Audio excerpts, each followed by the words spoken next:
All right, I'm Jim. This is the Half Pint bus. I live in here with my wife and our 3 children, and we've been full time for about a year in it. So it's an old blood bus, Bluebird TC 2000 with the 12-valve 5.9. It was already converted with the RV windows and such, so essentially the outside is original how we got it. But coming in, this is our entryway.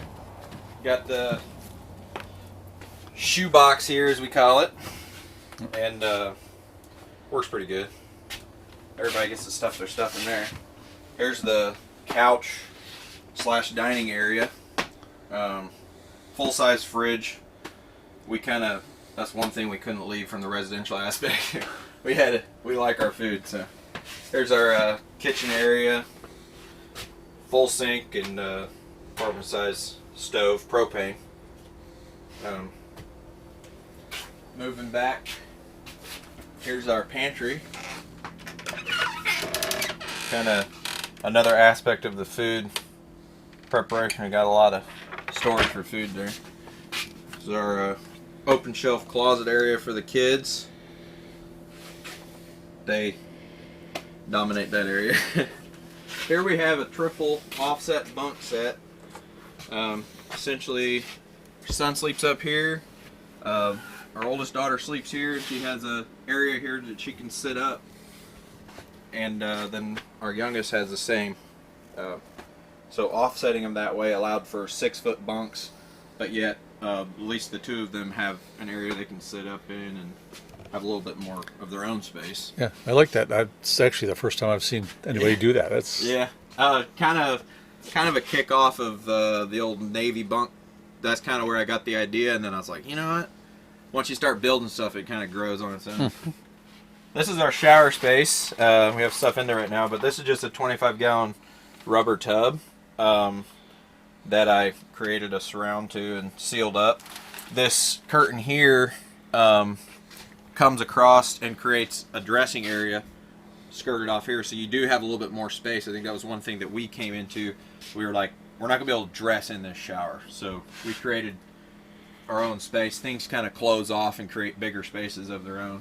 But coming up here, we have the toilet room, and that's a C-head composting toilet and an IKEA sink. And that's built over the wheel well because that's about the only place you don't stand up full time while you're in it.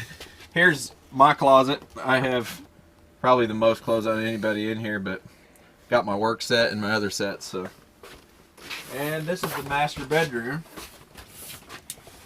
Built the bed up higher. We have a lot of storage under here, and that's where our freshwater tanks will be. Yep, and your own back door. Yeah.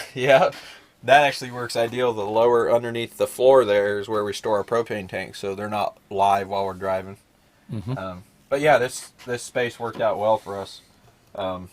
We have the queen short bed, so 6 inches shorter than a queen, so we have about a foot to walk all the way around. You can make the bed having your head towards the end of the bus, also parked on a level like this where we're tilted, our heads are up. We're not laying on our side hard or anything. So it has 3 AC units, which came with it. That wasn't our pick, but we can chill it down pretty fast. We could hang meat if we had to. But and it came with 50 amp shore power and a 15 kilowatt Onan generator, diesel generator that runs off the main vehicle tank. So we are, I guess, our boondocking situation would just be generator at this point. But we haven't done a lot of that, just short here and there. We have no fresh water as of yet. Very nice. Now, if people want to get a hold of you on social media. So on Instagram, we are Half Pint Bus Life. And on Facebook, we are Cybe Tribe Adventures. Either one of those, I hashtag off Half Pint Bus Life on Facebook too, so you can find us through that link. So. Okay. Well, thank you very much. Yep. Thank you. I like this bus. Thanks. I hope you enjoyed the tour of this week's rig, and join us again next Saturday for another episode.